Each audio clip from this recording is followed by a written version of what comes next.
looks like the audios are ready. Let me get it started. Here we go.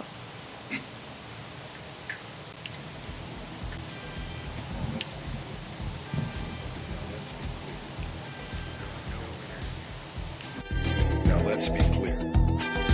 Now let's be clear. Okay, so obviously we're having a rough start to the week, but that's okay. Two minds are better Gremlins than in one.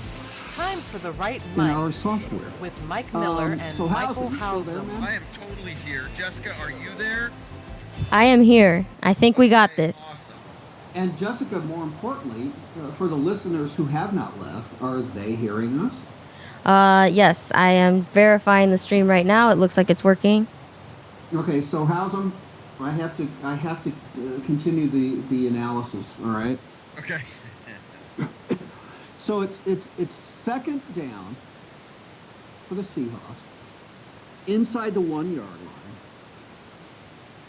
One timeout left, 20 seconds on the clock. I don't know how much you know about Marshawn Lynch, the running back for the Seahawks. Oh yeah, definitely. Know him. This guy is a wrecking crew. I mean, there's nobody who runs more dominantly in the league than Marshawn Lynch. He's just in fact, they call it beast mode. When he carries the ball and he gains yards, excuse me, they start, if you're not aware, it sounds like they're booing him. Seahawks fans, it's beast, beast.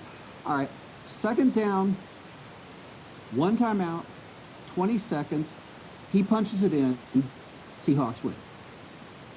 So Pete Carroll, or the offensive coordinator, I guess. I mean, they called timeout. I'm guessing, the way these things work, the offensive coordinator presents, because this is critical, right? This is to win or lose the Super Bowl. Presents the play, tells Carroll, here's what we want to do. Carroll agrees. Or even if Carroll calls it, makes no difference. So they pass.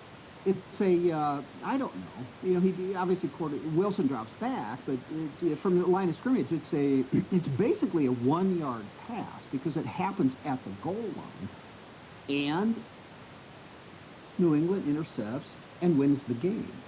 Right. It's just it's the most boneheaded call in that situation. This wasn't a pregame. I mean, a preseason game. This wasn't a regular season game that doesn't matter. This is possibly your final play at the Super Bowl. Right. Anybody who knows anything about football knows, first of all, it's hard enough to pass inside the 10-yard line, let alone the 5, unless you go to the back of the end zone. It's just everything is too tight.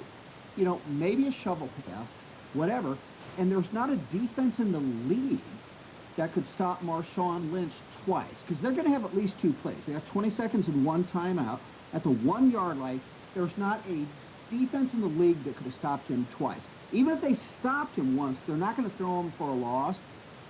And it's just incomprehensible. This will go down in football lore as the worst call, but one of the worst calls with the marbles on the line of any game ever played. It's just incomprehensible that they would do that. Well, and it's funny. Obviously, I missed the play the last couple of minutes, but I've re-seen the play and know all about it and this and that. But if I take you back to just before the half, with 6 seconds left before the half, I thought that play call, which was a pass for that touchdown, I thought that was the single ballsiest play call I'd ever seen in any football game ever. Well, the call, because that's an entirely different situation, and you're right. I don't know that it was brilliant. Of course, it was a completely different situation, because had that not worked, and that was a time clock for sure, they would have left 3 points on the board, but then they had the second half to play. So that's an entirely different situation. It is an entirely different situation, but my point is that I still think it was one of the ballsiest calls ever. I mean, Collinsworth is like, no, you don't do this. You go for 3, because you do have the entire second half, and if it fails, you go into the half without at least the 3. You play for the safe 3, and you've got 30 minutes more football left to go. But they were full-on balls to the wall. The play was successful. How many times can you expect to make last-second brass Fuevo's decisions and calls, and they all go.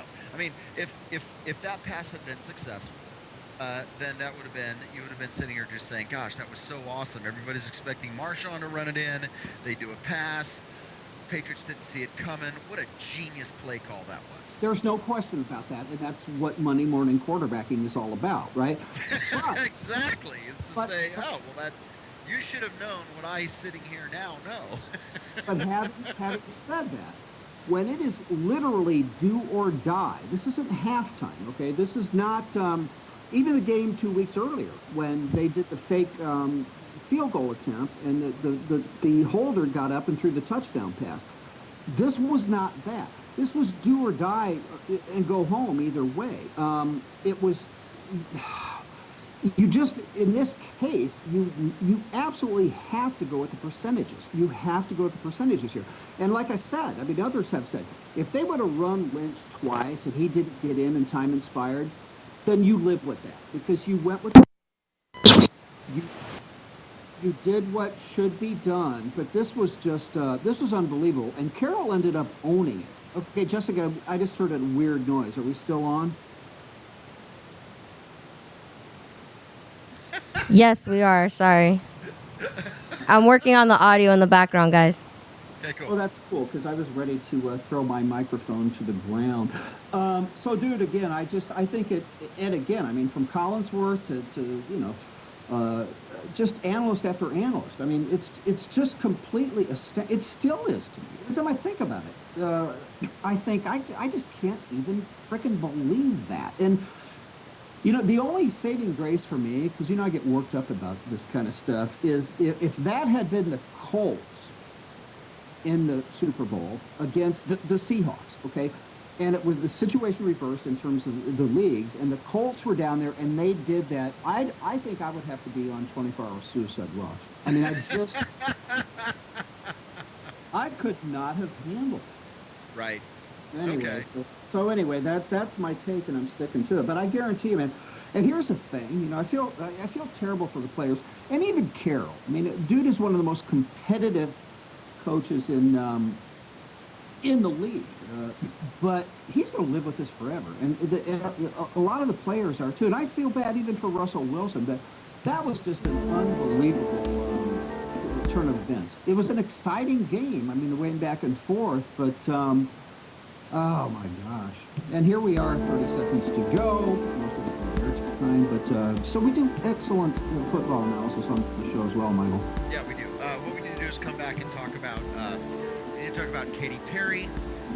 We need to talk about Pete Rose. We need to talk about whether or not anybody died prior to the game and were unable to experience it. So this is Michael Hausen for Mike Miller and the Right Mics. We'll be right back.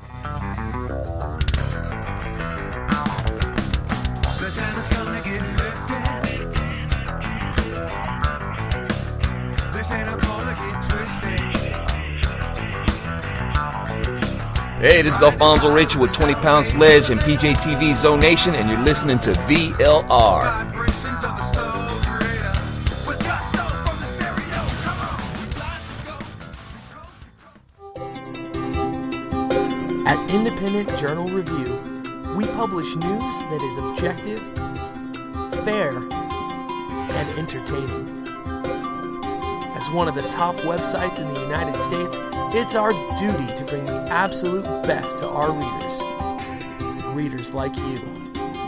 IJReview.com, your number one source for news and entertainment.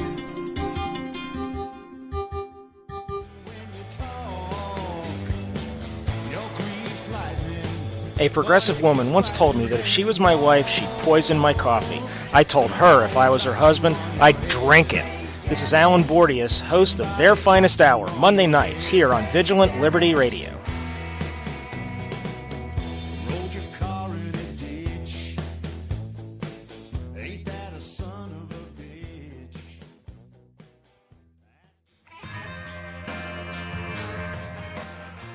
Hi, I'm Dustin Hoyt with America Our Way, and you can hear me right here on Vigilant Liberty Radio at 10/9 Central on Thursday nights. We bring you the best and political commentary from the right wing, conservative, libertarian perspectives coming together and bringing the best content on the internet. Be sure to tune in every week for your favorite shows. Follow us on Facebook and Twitter.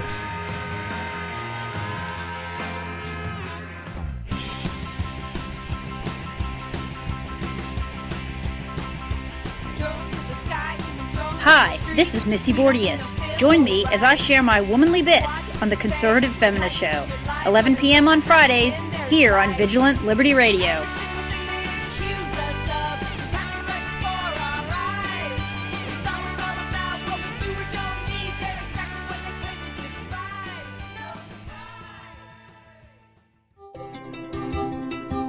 At Independent Journal Review, we publish news that is objective, fair, and entertaining.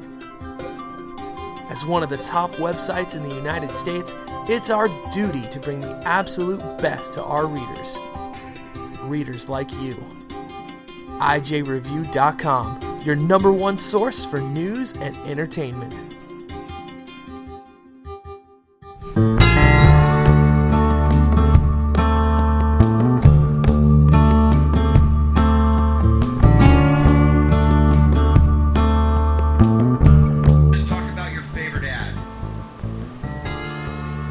Okay, y'all, welcome back to the Right Mics. Hopefully you're back. We are having horrible issues today.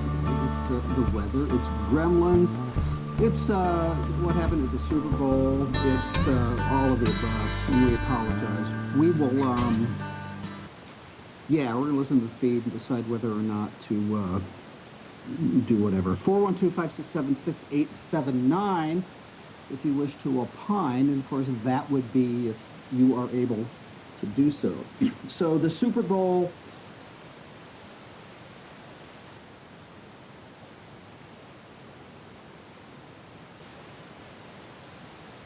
yeah, we're done. Okay, we gotta scrap, dude, because I was just listening to it.